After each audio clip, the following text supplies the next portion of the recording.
On a humid summer evening in Richmond, Virginia, Officer Daniel Hargrove pulled over a sleek black sedan for a cracked taillight. The driver, a black man in a tailored suit, sat calmly behind the wheel.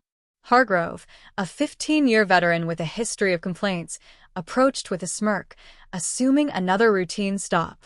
"License and registration now," he barked, his tone laced with contempt. Unbeknownst to him, the man he'd just stopped was Marcus Ellison, the newly appointed head of the department's Internal Affairs Division, and this encounter would unravel Hargrove's career in ways he never imagined. Marcus Ellison, 42, had spent his life navigating challenges others couldn't fathom.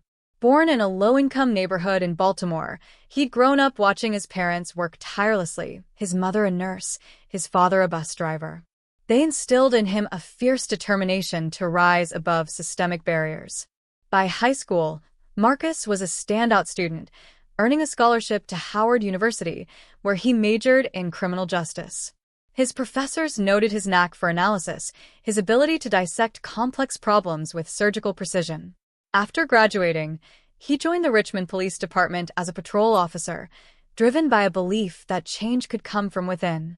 Marcus's career was meteoric. By 30, he was a detective, known for closing cases others deemed unsolvable. His reputation for integrity caught the eye of the department's leadership, and at 38, he was tapped to join Internal Affairs. His mandate was clear: root out corruption, bias, and misconduct. By 2025, Marcus had risen to head the division, a role that made him both respected and feared. His appointment was recent, and his face wasn't yet widely recognized among the rank-and-file officers, a fact that would soon work in his favor. That evening, Marcus was driving home from a late meeting with the police chief.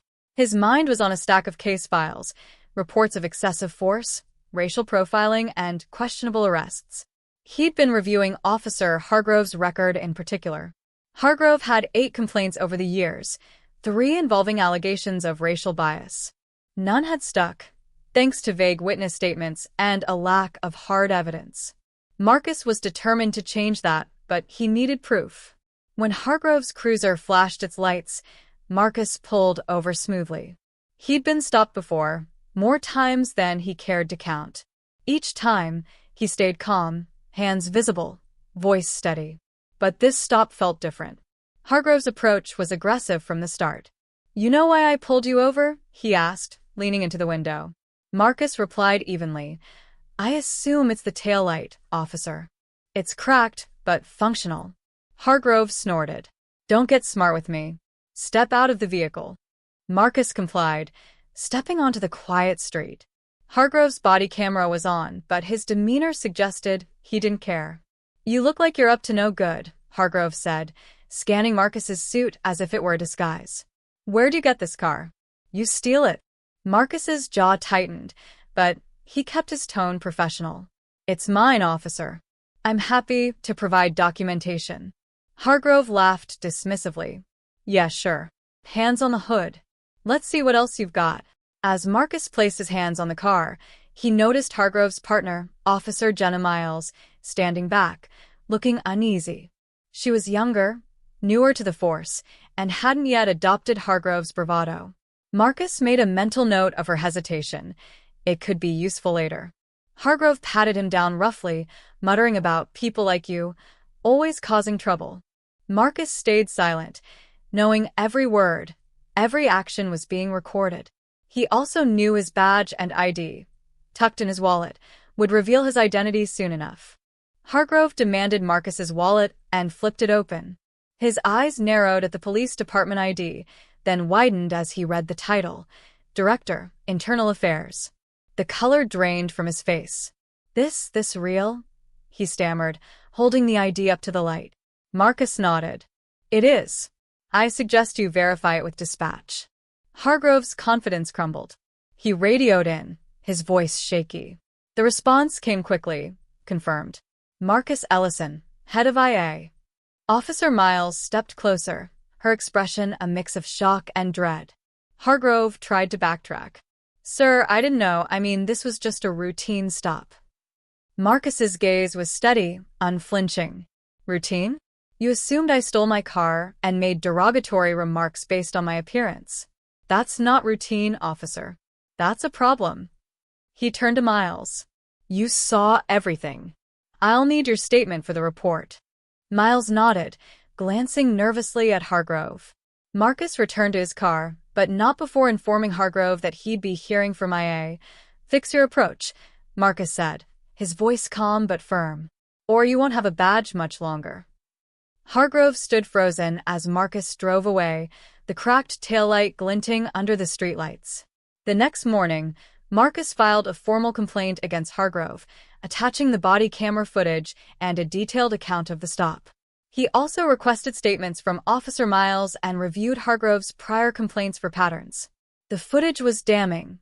Hargrove's tone, his assumptions, and his dismissive attitude painted a clear picture of bias. Miles's statement corroborated Marcus's account, noting Hargrove's aggressive demeanor and her own discomfort during the stop. Word of the incident spread through the department like wildfire. Hargrove was suspended pending investigation, a move that sent ripples through the precinct. Some officers whispered that Marcus had set Hargrove up, but most knew better. Marcus's reputation for fairness preceded him. He didn't target officers without cause, he targeted misconduct.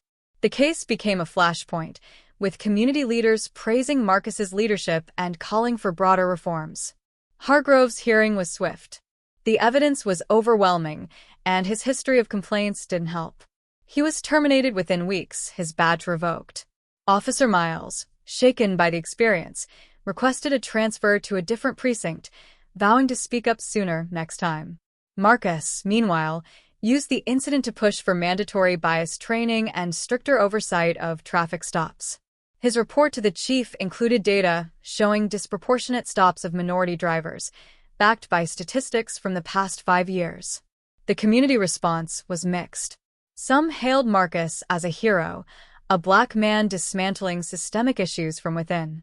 Others, including a few officers, saw him as a threat, too powerful for their liking. Marcus didn't care about the noise. He cared about results. By year's end, the department had implemented new protocols, including random audits of body camera footage and a civilian review board, both initiatives Marcus had championed. Years later, Marcus's name would be synonymous with reform.